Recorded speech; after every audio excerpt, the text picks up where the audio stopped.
আসসালামু আলাইকুম। আপনাদের সবাইকে স্বাগতম ন্যাশনালিয়ান আইসিটি কমপ্লিট প্রিপারেশন কোর্সের একদম প্রথম লেকচারে। আমি জানি অনেকে এই কোর্সে জয়েন করার আগে এই ভিডিওটা দেখছেন। ভাবছেন এই কোর্স কি আসলেই কাজে লাগবে? নাকি ৮-১০টা কোর্সের মতোই হবে? সেটা জানার জন্যই এই লেকচারটা ফ্রি রাখা হয়েছে। আজকের পুরো লেকচারটা শেষ করুন, তারপর নিজেই বুঝতে পারবেন।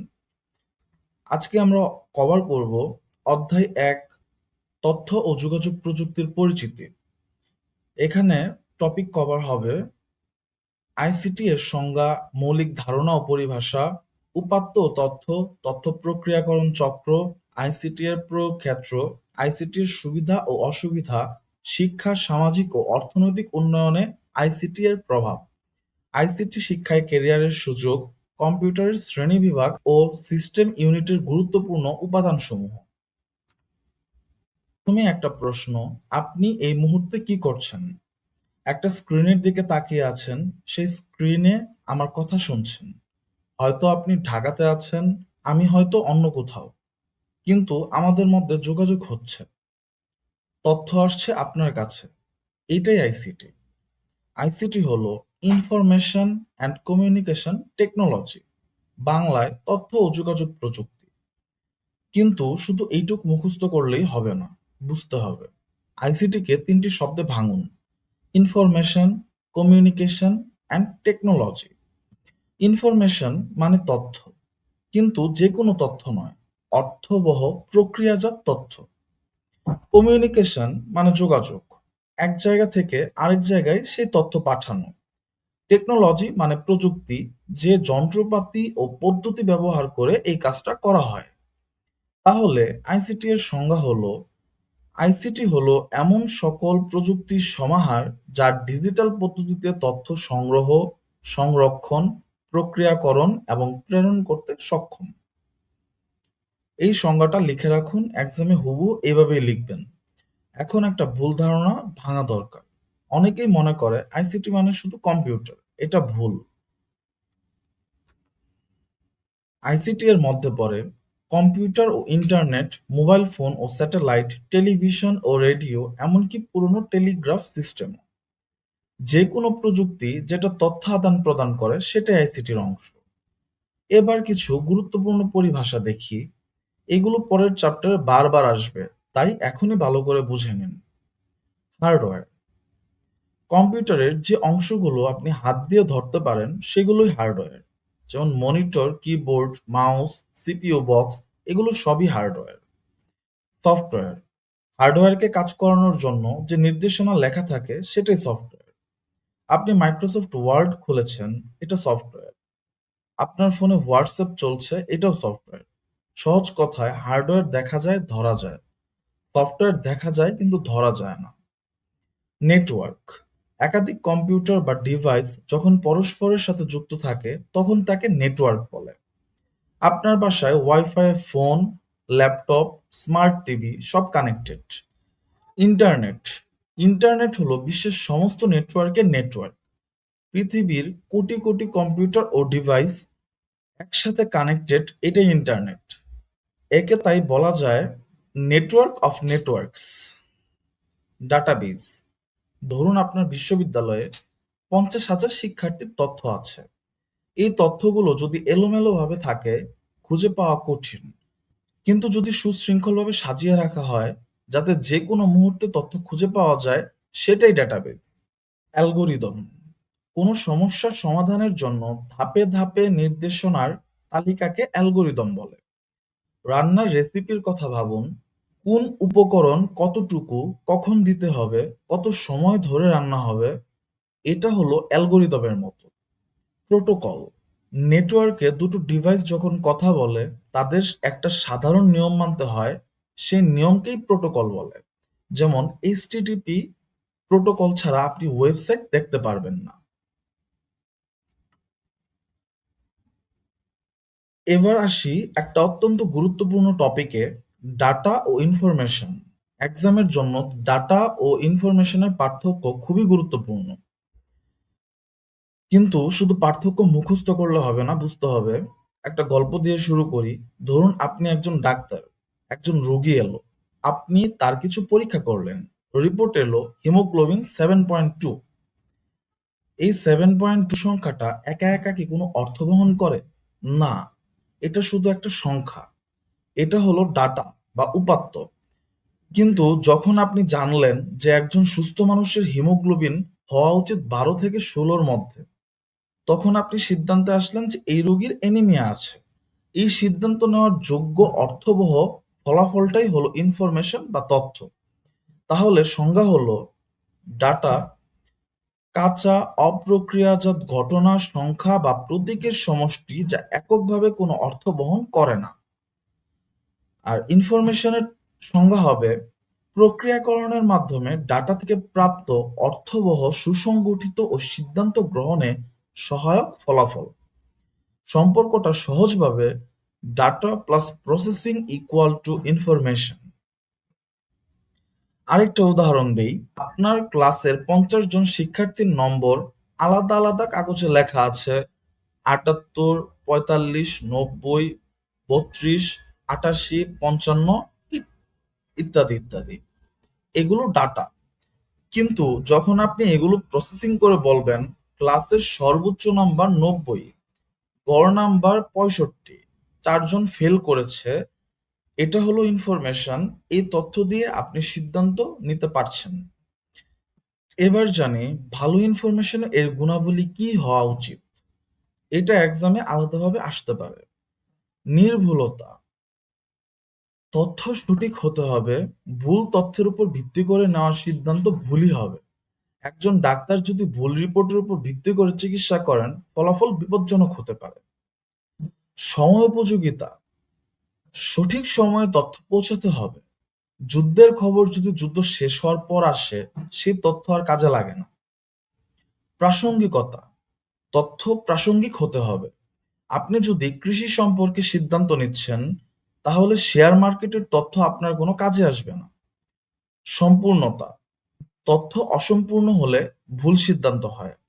অর্ধেক সত্য অনেক সময় পুরো মিথ্যার চেয়েও বিপজ্জনক। সংক্ষিপ্ততা, অপ্রয়োজনীয় তথ্য বাদ দিয়ে সংক্ষেপে উপস্থাপন করতে হবে।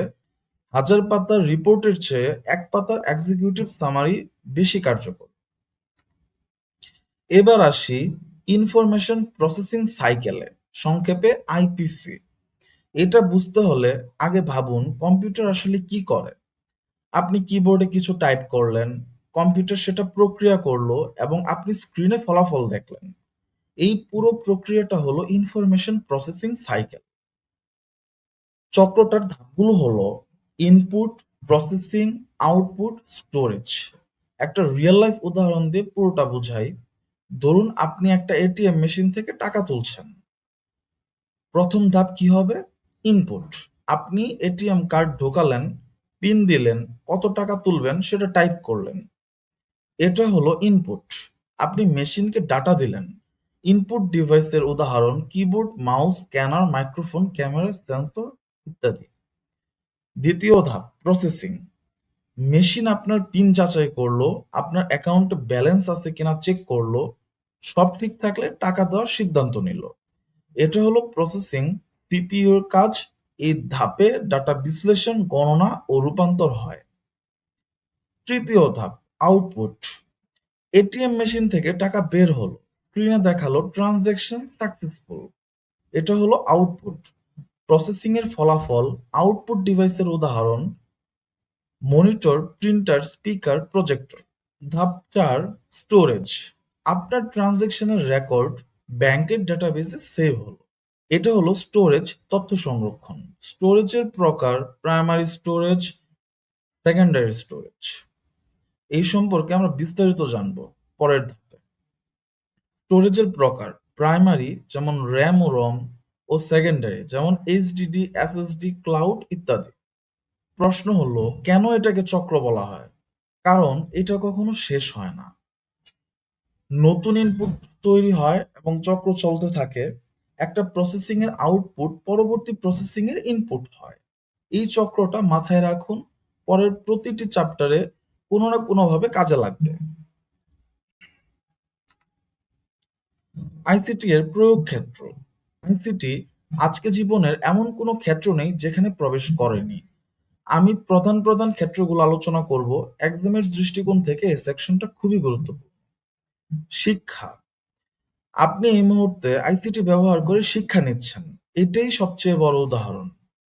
আইসিটি শিক্ষাকে বদলে দিয়েছে কয়েকটা বড় উপায়ে। অনলাইন একাডেমি প্ল্যাটফর্ম যেমন ন্যাশনালিয়ান, কোর্সেরা, খান একাডেমি, এখন ঘরে বসে হার্ভার্ড বা এমআইটির প্রফেসরের লেকচার দেখা সম্ভব। এটা 5 বছর আগে কল্পনা করাও কঠিন ছিল। ভার্চুয়াল ক্লাসরুমে একজন শিক্ষক একই সময়ে হাজার হাজার শিক্ষার্থীকে পড়াতে পারেন। ডিজিটাল লাইব্রেরিতে লক্ষ লক্ষ বই ডিজিটালি সংরক্ষিত আছে, যেখানে শুধু ইন্টারনেট কানেকশন থাকলেই প্রবেশ করা যায়। স্টুডেন্ট ম্যানেজমেন্ট সিস্টেমের মাধ্যমে অ্যাটেন্ডেন্স, মার্ক, রেজাল্ট সব অনলাইনে ম্যানেজ করা যায়। স্বাস্থ্যসেবা। এখানে আইসিটি আক্ষরিক অর্থেই মানুষের জীবন বাঁচাচ্ছে। একটা গল্প বলি। 2020 সালে কোভিড-19 প্যান্ডেমিকের সময় পৃথিবীর বিভিন্ন দেশে লকডাউন ছিল। মানুষ ডাক্তারের কাছে যেতে পারছিল না। কিন্তু টেলিমেডিসিনের মাধ্যমে ভিডিও কলে ডাক্তার দেখানো সম্ভব হলো। আইসিটি সেই সংকটে কোটি কোটি মানুষের পাশে দাঁড়িয়েছিল। ইলেকট্রনিক হেলথ রেকর্ড বা ইএইচআর এ রোগীর সম্পূর্ণ চিকিৎসার ইতিহাস ডিজিটালে সংরক্ষিত থাকে। ইলেকট্রনিক হেলথ রেকর্ড বা ইএইচআর এ রোগীর সম্পূর্ণ চিকিৎসার ইতিহাস ডিজিটাল সংরক্ষিত থাকে। যে কোনো ডাক্তার যে কোনো সময় সেটা দেখতে পারেন। এআই ভিত্তিক রোগ নির্ণয় এখন এমন পর্যায়ে পৌঁছেছে যে কিছু ক্যান্সার শনাক্তে এআই একজন অভিজ্ঞ ডাক্তারের চেয়েও নির্ভুল। ব্যাংকিং ও অর্থনীতি। মাত্র 20 থেকে 30 বছর আগে টাকা তুলতে হলে সকাল থেকে ব্যাংকে লাইন দিতে হতো। আজকে আপনি ঘুমের মধ্যেও মোবাইল ব্যাংকিং এ টাকা পাঠাতে পারছেন। ATM, online banking, mobile banking এগুলো সবই আইসিটির ফসল। ক্রিপ্টোকারেন্সি, বিটকয়েন, ইথারিয়াম এগুলো এখন মুদ্রা। এগুলো এমন মুদ্রা যার কোনো ফিজিক্যাল এক্সিস্টেন্স নেই, সম্পূর্ণ ডিজিটাল। কৃষি। আপনি হয়তো ভাবছেন কৃষিতে আবার আইসিটি কি করবে? বাংলাদেশে এখন কৃষকরা স্মার্টফোনে আবহাওয়ার পূর্বাভাস দেখে ফসল রোপণের সময় ঠিক করেন। ড্রোন দিয়ে বড় জমির ফসলের অবস্থা পর্যবেক্ষণ করা হচ্ছে। আইওটি সেন্সর মাটির আর্দ্রতা মাপছে এবং স্বয়ংক্রিয়ভাবে সেচ দিচ্ছে। এটাকে বলা হয় স্মার্ট ফার্মিং। যোগাযোগ। এটা আইসিটির সবচেয়ে স্পষ্ট প্রভাব। 50 বছর আগে বিদেশে একটা চিঠি পৌঁছাতে 1 মাস সময় লাগতো। আজকে হোয়াটসঅ্যাপে 1 সেকেন্ডে মেসেজ পৌঁছায়। স্যাটেলাইট কমিউনিকেশন এর মাধ্যমে পৃথিবীর প্রত্যন্ত যে কোনো স্থানে যোগাযোগ সম্ভব। 5G টেকনোলজি আসছে, যেটা আরো দ্রুত ও শক্তিশালী যোগাযোগ নিশ্চিত করবে। সরকার ও প্রশাসন, ই গভর্নেন্স। বাংলাদেশ সরকার এখন অনেক সেবা অনলাইনে দিচ্ছে। E passport, NID card, online tax submission, digital birth registration এগুলো সব ই গভর্নেন্সের উদাহরণ। এর ফলে দুর্নীতি কমছে, সময় বাঁচছে, সেবার মান বাড়ছে। আইসিটি এর উপর এত উপকার দেখলাম, কিন্তু একটা কথা মাথায় রাখুন, যে কোনো শক্তিশালী জিনিসেরই দুটো দিক আছে। ছুরি দিয়ে ফল কাটা যায়, আবার ছুরি দিয়ে মানুষও মারা যায়। দোষ ছুরির নয়, ব্যবহারকারীর। আইসিটিও তেমন। সুবিধাগুলো দেখি। দ্রুত যোগাযোগ। আপনি ঢাকায় বসে নিউ ইয়র্কে থাকা বন্ধুর সাথে রিয়েল টাইম ভিডিও কলে কথা বলতে পারছেন। এটা 20 বছর আগেও কল্পনা করা যেত না। তথ্যের সহজলভ্যতা। গুগল একটা প্রশ্ন করুন, কয়েক সেকেন্ডের মধ্যে লক্ষ লক্ষ তথ্য সামনে আসবে। পৃথিবীর যে কোনো তথ্য এখন আপনার হাতের মুঠোয়।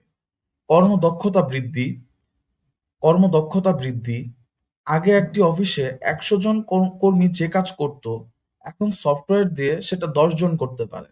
সময় ও খরচ দুটোই বাঁচে। বৈশ্বিক বাজার। একজন বাংলাদেশি ফ্রিল্যান্সার ঘরে বসে আমেরিকার কোম্পানির জন্য কাজ করছেন এবং ডলার আয় করছেন। এটা আইসিটি ছাড়া সম্ভব হতো না। দূরশিক্ষণ। রংপুরে একজন শিক্ষার্থী ঢাকার সেরা শিক্ষকের কাছে পড়তে পারছেন, শুধু ইন্টারনেট থাকলেই। এবার দেখব অসুবিধাগুলো। Cyber crime, hacking, phishing, identity theft এগুলো আধুনিক যুগে নতুন ধরনের অপরাধ। আপনার ব্যাংক অ্যাকাউন্টের তথ্য চুরি হয়ে যেতে পারে। গোপনীয়তা লঙ্ঘন। আপনি ফেসবুকে কি পছন্দ করছেন, কোথায় যাচ্ছেন, কি কিনছেন সব ট্র্যাক হচ্ছে। আপনার পার্সোনাল তথ্য বিভিন্ন কোম্পানি ব্যবসায়িক উদ্দেশ্যে ব্যবহার করছে। ডিজিটাল বিভাজন এটা একটা গুরুতর সমস্যা। পৃথিবীতে এখন কোটি কোটি মানুষ আছেন যারা ইন্টারনেট ব্যবহার করতে পারেন না, অর্থের অভাবে বা অবকাঠামো না থাকায়। ডিজিটাল বিভাজন এটা একটা গুরুতর সমস্যা। পৃথিবীতে এখনো কোটি কোটি মানুষ আছেন যারা ইন্টারনেট ব্যবহার করতে পারছেন না, অর্থের অভাবে বা অবকাঠামো না থাকায় আইসিটির সুবিধা তাদের কাছে পৌঁছাচ্ছে না। ফলে ধনী ও দরিদ্রের মধ্যে ফলে ধনী ও দরিদ্রের মধ্যে ব্যবধান আরো বাড়ছে। স্বাস্থ্য সমস্যা, ঘন্টার পর ঘন্টা স্ক্রিনের দিকে তাকিয়ে থাকলে চোখের সমস্যা হয়। অতিরিক্ত সোশ্যাল মিডিয়া ব্যবহারে ডিপ্রেশন ও অ্যাংজাইটি বাড়ছে, বিশেষত তরুণদের মধ্যে। বেকারত্ব, অটোমেশনের কারণে অনেক পেশা বিলুপ্ত হচ্ছে। ফ্যাক্টরিতে রোবট কাজ নিচ্ছে, ব্যাংকে এটিএম বসানো হয়েছে, ক্যাশিয়ারের সংখ্যা কমছে। এই সমস্যাটা আগামী বছরগুলোতে আরো বড় হবে। এই সেকশনটা একটু বড় করে পড়বো, কারণ এক্সামে এটা ব্রড কোশ্চেন হিসেবে আসার সম্ভাবনা বেশি। শিক্ষায় আইসিটি এর প্রভাব। আইসিটি শিক্ষার দুটো বড় সমস্যার সমাধান করেছে: দূরত্ব এবং মানের বৈষম্য। আগে ভালো শিক্ষার জন্য ভালো শহরে যেতে হতো, এখন ব্লেন্ডেড লার্নিং পদ্ধতিতে, অর্থাৎ অফলাইন এবং অনলাইন শিক্ষার সমন্বয়ে যে কোনো স্থান থেকে মানসম্পন্ন শিক্ষা নেওয়া সম্ভব। ফ্লিপড ক্লাসরুম একটা আধুনিক পদ্ধতি যেখানে শিক্ষার্থী বাড়িতে ভিডিও দেখে, লেকচার অংশটা দেখে এবং ক্লাসে এসে সমস্যার সমাধান করে। এতে ক্লাসের সময় আরো ভালোভাবে কাজে লাগে। অ্যাসিস্টিভ টেকনোলজি বিশেষ চাহিদা সম্পন্ন শিক্ষার্থীদের জন্য বিশাল সুযোগ তৈরি করেছে। দৃষ্টি প্রতিবন্ধী শিক্ষার্থীর জন্য স্ক্রিন রিডার আছে, শ্রবণ প্রতিবন্ধীদের জন্য ক্লোজড ক্যাপশন আছে। সামাজিক উন্নয়নে আইসিটি। সোশ্যাল মিডিয়া একটা দ্বিধারী তলোয়ার। একদিকে এটা সামাজিক সচেতনতা তৈরিতে অসাধারণ ভূমিকা রাখছে, কোনো সমস্যা ভাইরাল হলে সরকার ব্যবস্থা নিতে বাধ্য হয়। নারী ক্ষমতায়নে আইসিটি বিশাল ভূমিকা রাখছে। ঘরে বসে ফ্রিল্যান্সিং বা অনলাইন ব্যবসার মাধ্যমে গৃহিণীরা আর্থিকভাবে স্বাবলম্বী হচ্ছেন। দুর্যোগ ব্যবস্থাপনায় আইসিটি এখন অপরিহার্য। ঘূর্ণিঝড়ের পূর্বাভাস দিতে, ত্রাণ সরবরাহ সমন্বয় করতে, উদ্ধার কাজে সবখানে আইসিটি ব্যবহৃত হচ্ছে। অর্থনৈতিক উন্নয়নে আইসিটি। বাংলাদেশ প্রসঙ্গে এটা আলাদাভাবে গুরুত্বপূর্ণ। বাংলাদেশের আইটি খাত এখন দেশের অন্যতম বড় রপ্তানি আয়ের উৎস। প্রতি বছর কোটি কোটি ডলার ফ্রিল্যান্সিং থেকে আসছে। ই কমার্স বাংলাদেশে ব্যাপকভাবে বিস্তার লাভ করেছে। দারাজ, চালডাল, সাজগোজ এগুলো সব ই কমার্স প্ল্যাটফর্ম যেগুলো হাজার হাজার মানুষের কর্মসংস্থান তৈরি করেছে। ডিজিটাল বাংলাদেশ থেকে স্মার্ট বাংলাদেশ, এই রূপান্তরের মূল ভিত্তি হলো আইসিটি। সরকারি সেবা ডিজিটালাইজ হচ্ছে, ট্রানজ্যাকশন ক্যাশলেস হচ্ছে, ব্যবসা আরো এফিসিয়েন্ট হচ্ছে। জিডিপিতে আইসিটি খাতের অবদান প্রতি বছর বাড়ছে। আইসিটি শিক্ষায় কেরিয়ারের সুযোগ, এই সেকশনটা আপনাদের জন্য খুবই পার্সোনালি রিলেভেন্ট, কারণ আপনি এখন অনার্স পড়ছেন এবং আপনি ভবিষ্যৎ নিয়ে নিশ্চয়ই ভাবছেন। আইসিটিতে কেরিয়ারের সুযোগ দুটি বড় ধারায় ভাগ করা যায়: টেকনিক্যাল ট্র্যাক, সফটওয়্যার ডেভেলপার বা ইঞ্জিনিয়ার, অ্যাপ্লিকেশন ওয়েবসাইট সফটওয়্যার তৈরি করেন। এটা আইসিটির সবচেয়ে চাহিদা সম্পন্ন পেশাগুলোর একটি। বাংলাদেশ এবং বিশ্বে উভয় ক্ষেত্রে বিশাল চাহিদা। ডাটাবেজ অ্যাডমিনিস্ট্রেটর, কোম্পানির সমস্ত ডাটা সংরক্ষণ ও ব্যবস্থাপনা করেন। ডাটার যুগে এই পেশার গুরুত্ব প্রতিদিন বাড়ছে। নেটওয়ার্ক ইঞ্জিনিয়ার, সিস্টেম অ্যাডমিনিস্ট্রেটর, কোম্পানির নেটওয়ার্ক ইনফ্রাস্ট্রাকচার পরিচালনা করেন।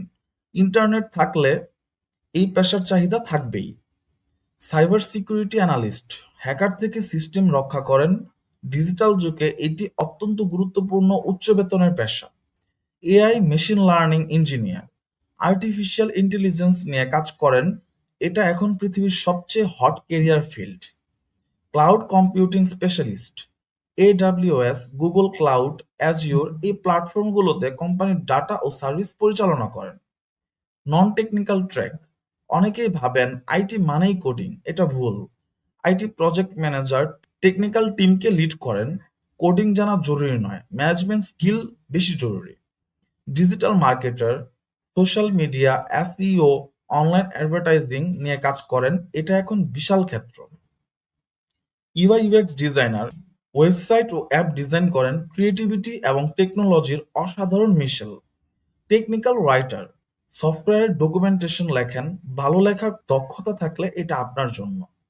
ফ্রিল্যান্সিং বাংলাদেশে এটি এখন অনেকের primary income source. Web development, graphic design, content writing, data entry, video editing. Upwork, Fiverr, ফ্রিল্যান্সার.কমে এই কাজগুলো করে মাসে লক্ষ লক্ষ টাকা আয় করা সম্ভব। বাংলাদেশের সরকারি সুযোগ basis, Bangladesh computer council, ICT division এই প্রতিষ্ঠানগুলোতে চাকরির সুযোগ রয়েছে। দেশীয় আইটি কোম্পানি যেমন ব্রেন স্টেশন 23, থেরাপ বিডি, কাজ সফটওয়্যার এগুলোতে হাজার হাজার আইসিটি গ্র্যাজুয়েট কাজ করছেন। এবার আসি কম্পিউটারের শ্রেণী বিভাগে। কম্পিউটারকে শ্রেণীবদ্ধ করার তিনটি মূল দৃষ্টিকোণ আছে: আকার ও ক্ষমতা, কাজের ধরন এবং উদ্দেশ্য। আকার ও ক্ষমতা অনুযায়ী শ্রেণী বিভাগ, এটা এক্সামে আসার সম্ভাবনা সবচেয়ে বেশি। সুপার কম্পিউটার, এটা কম্পিউটারের জগতের সর্বোচ্চ শ্রেণী। কল্পনা করুন, আবহাওয়ার পূর্বাভাস দিতে হবে, পৃথিবীর বায়ুমণ্ডলে প্রতিটি স্তরের তাপমাত্রা, চাপ, আর্দ্রতা, কোটি কোটি তথ্য একসাথে প্রসেস করতে হবে। এটা করে সুপার কম্পিউটার। গবেষণাগারে পারমাণবিক বিস্ফোরণের সিমুলেশন, মহাকাশ গবেষণা, নতুন ঔষধ আবিষ্কার এই কাজগুলো সুপার কম্পিউটার ছাড়া সম্ভব নয়। উদাহরণ, আইবিএম সামিট ইউএসএ, এটি প্রতি সেকেন্ডে কোয়াড্রিলিয়ন বা পেটাফ্লপ ক্যালকুলেশন করতে পারে।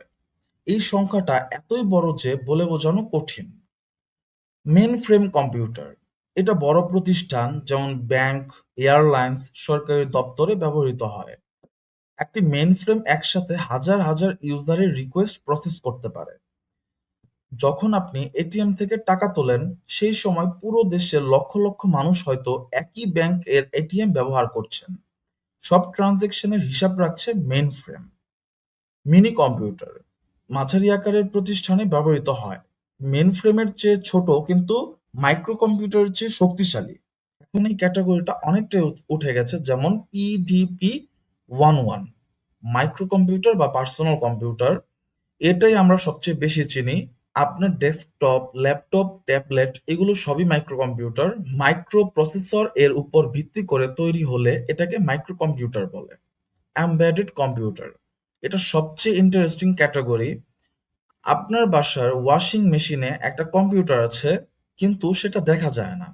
স্মার্ট টিভিতে কম্পিউটার আছে, এটিএম মেশিনে কম্পিউটার আছে, মাইক্রোওয়েভ ওভেনে কম্পিউটার আছে, এমনকি আধুনিক গাড়িতেও কম্পিউটার আছে। এই কম্পিউটারগুলো একটা নির্দিষ্ট কাজের জন্য তৈরি, এগুলোই এমবেডেড কম্পিউটার। কাজের ধরন অনুযায়ী শ্রেণীবিভাগ। অ্যানালগ কম্পিউটার ভৌত পরিমাণ যেমন তাপমাত্রা, চাপ, গতি সরাসরি পরিমাপ করে। উদাহরণ, thermometer, speedometer, barometer. Analog computer continuous data নিয়ে কাজ করে। ডিজিটাল কম্পিউটার বাইনারি পদ্ধতিতে, অর্থাৎ 0 এবং 1 দিয়ে কাজ করে। আমরা যেসব কম্পিউটার ব্যবহার করি সেগুলো সব digital. Digital computer discrete data নিয়ে কাজ করে। হাইব্রিড কম্পিউটার অ্যানালগ ও ডিজিটাল উভয়ের সমন্বয়। হসপিটালে রোগীর হৃদস্পন্দন মনিটর করার মেশিনটা হাইব্রিড। এটা অ্যানালগ পদ্ধতিতে শরীরের সংকেত গ্রহণ করে এবং ডিজিটাল পদ্ধতিতে স্ক্রিনে দেখায়। উদ্দেশ্য অনুযায়ী শ্রেণীবিভাগ। জেনারেল পারপাস কম্পিউটার, যে কম্পিউটার বিভিন্ন ধরনের কাজ করতে পারে। আপনার ল্যাপটপে আপনি ডকুমেন্ট লিখছেন, ভিডিও দেখছেন, গেম খেলছেন, এটাই general purpose. Special purpose computer নির্দিষ্ট একটি কাজের জন্য তৈরি। এটিএম মেশিন শুধু ব্যাংকিং এ কাজ করে। ট্রাফিক সিগন্যাল কন্ট্রোলার শুধু ট্রাফিক নিয়ন্ত্রণ করে। এবার আসি কম্পিউটারের ভেতরে সিস্টেম ইউনিটের উপাদানগুলো দেখব। সিস্টেম ইউনিট হলো কম্পিউটারের সেই অংশ যেখানে সব প্রসেসিং হয়। ডেস্কটপ কম্পিউটারের ক্ষেত্রে এটা হলো সেই বড় বক্সটা। মাদারবোর্ড মাদারবোর্ড হলো কম্পিউটারের মূল সার্কিট বোর্ড, যেখানে সব উপাদান সংযুক্ত থাকে। একটা অ্যানালজি দেই, মাদারবোর্ড হলো শহরের রাস্তার নেটওয়ার্কের মতো। সিপিইউ, র্যাম, স্টোরেজ সবকিছু এই রাস্তা দিয়ে পরস্পরের সাথে যোগাযোগ করে। মাদারবোর্ডে থাকে CPU socket, RAM slot, পিসিএলই slot GPU এর জন্য, স্টোরেজ কানেক্টর, পাওয়ার কানেক্টর এবং বিভিন্ন পোর্ট। চিপসেট হলো মাদারবোর্ডের ট্রাফিক কন্ট্রোলার, কোন উপাদান কখন কথা বলবে সেটা নিয়ন্ত্রণ করে। সিপিইউ সেন্ট্রাল প্রসেসিং ইউনিট, সিপিইউকে বলা হয় কম্পিউটারের মস্তিষ্ক এবং এটা সত্যিই সত্যি। সিপিইউ এর তিনটি মূল অংশ, এএলইউ এরিথমেটিক লজিক ইউনিট গাণিতিক কাজ করে, যোগ বিয়োগ গুণ ভাগ যৌক্তিক কাজ করে, ট্রু অথবা ফলস এবং অথবা এই ধরনের তুলনা।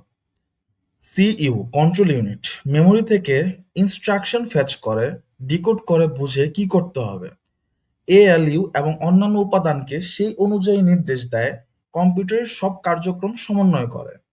রেজিস্টার্স সিপিইউ এর ভেতর অতি ক্ষুদ্র, অতি দ্রুত টেম্পোরারি স্টোরেজ। সিপিইউ যে ডাটা দিয়ে এই মুহূর্তে কাজ করছে সেটা রেজিস্টারে থাকে। সিপিইউ এর গতি মাপা হয় গিগাহার্টজে। 3.5 গিগাহার্টজ মানে প্রতি সেকেন্ডে 3.5 বিলিয়ন সাইকেল। আধুনিক সিপিইউতে মাল্টিপল কোর থাকে, dual core, quad core, octa core. প্রতিটি কোর আলাদাভাবে কাজ করতে পারে, ফলে একসাথে অনেক কাজ করা সম্ভব। মেমোরি র্যাম এবং রম। মেমোরি দুই ধরনের, প্রাইমারি ও সেকেন্ডারি। প্রাইমারি মেমোরি কম্পিউটার সরাসরি অ্যাক্সেস করতে পারে, এটা দুই ধরনের হয়। RAM random access memory. RAM হলো কম্পিউটারের কাজের টেবিলের মতো। ধরুন আপনি একটা বই পড়ছেন, বইটা সেলফে রাখা আছে, সেটা হলো স্টোরেজ। কিন্তু আপনি যখন পড়ছেন তখন বইটা টেবিলে রাখেন, সেটা হলো র্যাম। র্যামে বর্তমানে চলা প্রোগ্রাম এবং ডাটা থাকে। র্যামের বৈশিষ্ট্য ভোলাটাইল, বিদ্যুৎ চলে গেলে সব মুছে যায়, খুব দ্রুত। সিপিইউ সরাসরি এখান থেকে ডাটা নেয়, বেশি র্যাম মানে একসাথে বেশি প্রোগ্রাম চালানো সম্ভব। আধুনিক র্যাম ডিডিআর4, ডিডিআর5। রম রমে থাকে বায়োস, ইউইএফআই, যেটা কম্পিউটার চালু হওয়ার সময় প্রথমে কাজ করে, হার্ডওয়্যার চেক করে, অপারেটিং সিস্টেম লোড করার প্রক্রিয়া শুরু করে। রমের বৈশিষ্ট্য নন ভোলাটাইল, বিদ্যুৎ ছাড়াও তথ্য থাকে, ম্যানুফ্যাকচারার তৈরি করে দেয়, সাধারণত পরিবর্তন করা যায় না। রমের প্রকার পিরম একবার প্রোগ্রাম করা যায়, ইপিরম ইউভি আলোতে মুছে পুনরায় প্রোগ্রাম করা যায়, ইইপিরম ইলেকট্রিসিটি মুছে পুনরায় প্রোগ্রাম করা যায়। ক্যাশ মেমোরি ক্যাশ মেমোরি একটু আলাদাভাবে বুঝতে হবে। একটা গল্প, একজন রাঁধুনি রান্না করছেন, বারবার গুদাম থেকে মশলা আনতে যাওয়া সময় সাপেক্ষ, তাই তিনি সবচেয়ে বেশি ব্যবহৃত মশলাগুলো রান্নাঘরের কাছেই রাখেন। ক্যাশ মেমোরি ঠিক একই কাজ করে। সিপিইউ যে ডাটা সবচেয়ে বেশি ইউজ করে সেগুলো ক্যাশে রাখা থাকে। ক্যাশ র্যামের চেয়েও দ্রুত। ক্যাশের তিনটি স্তর, এল1 ক্যাশ সিপিইউর সবচেয়ে কাছে, সবচেয়ে দ্রুত, সবচেয়ে ছোট। এল2 ক্যাশ এল1 এর চেয়ে একটু বড়, একটু ধীর। এল3 ক্যাশ সবচেয়ে বড় এবং কোর শেয়ার করে। স্টোরেজ ডিভাইস স্টোরেজ হলো কম্পিউটারের দীর্ঘমেয়াদী স্মৃতি, বিদ্যুৎ না থাকলেও ডাটা থাকে। এইচডিডি হার্ড ডিস্ক ড্রাইভ চৌম্বকীয় ডিস্কে ডাটা সংরক্ষণ করে, ঘূর্ণমান ডিস্কের উপর রিড রাইট হেড ঘুরে ডাটা পড়ে ও লেখে। তুলনামূলক ধীর কিন্তু সস্তা ও বেশি capacity. SSD solid state drive flash memory ব্যবহার করে, কোনো মুভিং পার্ট নেই। এইচডিডির চেয়ে 5 থেকে 10 গুণ দ্রুত, বেশি দামি তবে দ্রুত হয় এখন অনেকের কাছে জনপ্রিয়। এনভিএমই এসএসডি পিসিএলই ইন্টারফেস ব্যবহার করে সাটা এসএসডির চেয়েও 5 গুণ দ্রুত, আধুনিক হাই-এন্ড ল্যাপটপ ও পিসিতে ব্যবহৃত হয়। GPU graphics processing unit GPU মূলত তৈরি হয়েছিল গ্রাফিক্সের জন্য, স্ক্রিনে ছবি, ভিডিও, গেম রেন্ডার করতে। কিন্তু এখন জিপিইউ আরো বড় কাজে ব্যবহৃত হচ্ছে। এআই ও মেশিন লার্নিং এ জিপিইউ অপরিহার্য, কারণ এআই ট্রেনিং এ একই ধরনের ক্যালকুলেশন কোটি কোটি বার করতে হয়। জিপিইউ এই প্যারালাল ক্যালকুলেশনে অত্যন্ত দক্ষ। এনভিডিয়া, এএমডি এই দুটো কোম্পানি জিপিইউ বাজারে dominant. PSU power supply unit PSU বাসার বিদ্যুৎকে, যেটা এসি এবং বাংলাদেশে 220 ভোল্ট কম্পিউটারের উপযোগী ডিসি ভোল্টেজে রূপান্তর করে। বিভিন্ন কম্পোনেন্টের জন্য আলাদা ভোল্টেজ দরকার। সিপিইউ এর জন্য এক ধরনের, জিপিইউ এর জন্য আরেক ধরনের। পিএসইউ এই কাজটাই করে। আমরা আজকে অধ্যায় 1-এর সম্পূর্ণ আলোচনা শেষ করলাম। চলুন পুরো চ্যাপ্টারটা একবার দ্রুত রিভিউ করি। আইসিটি হলো তথ্য সংগ্রহ, সংরক্ষণ, প্রক্রিয়াকরণ ও প্রেরণের প্রযুক্তির সমাহার। ডাটা হলো কাঁচা উপাত্ত, ইনফরমেশন হলো প্রক্রিয়াজাত অর্থবহ তথ্য। আইপিসি চলে একই ক্রমে: input, processing, output, storage. ICT এর প্রয়োগ আছে শিক্ষা, স্বাস্থ্য, ব্যাংকিং, কৃষি, যোগাযোগ ও সরকারি সেবায়। আইসিটির সুবিধা আছে অনেক, তবে সাইবার ক্রাইম, ডিজিটাল ডিভাইড, গোপনীয়তা লঙ্ঘনের মতো অসুবিধাও আছে। কম্পিউটার শ্রেণীবিভাগ আকারে super, mainframe, mini, micro, embedded. কাজে অ্যানালগ, ডিজিটাল, হাইব্রিড। উদ্দেশ্য general purpose, special purpose. System ইউনিটে আছে motherboard, CPU, ALU, CU, registers, RAM, ROM, cache, storage, GPU, PSU. এক্সামে কোন প্রশ্নগুলো সবচেয়ে বেশি আসে সেই প্রশ্নগুলোর একটা লিস্ট এখানে দেওয়া আছে। এই প্রশ্নগুলো ভালো করে প্র্যাকটিস করবেন। পরবর্তী লেকচারে আমরা পড়ব অধ্যায় 2। আর যদি এই লেকচারটা দেখে মনে হয় হ্যাঁ এই কোর্সটা আমার দরকার, তাহলে দেরি না করে 10ই মের আগেই এনরোল করে ফেলুন। দেখা হচ্ছে ক্লাসে, ইনশাল্লাহ।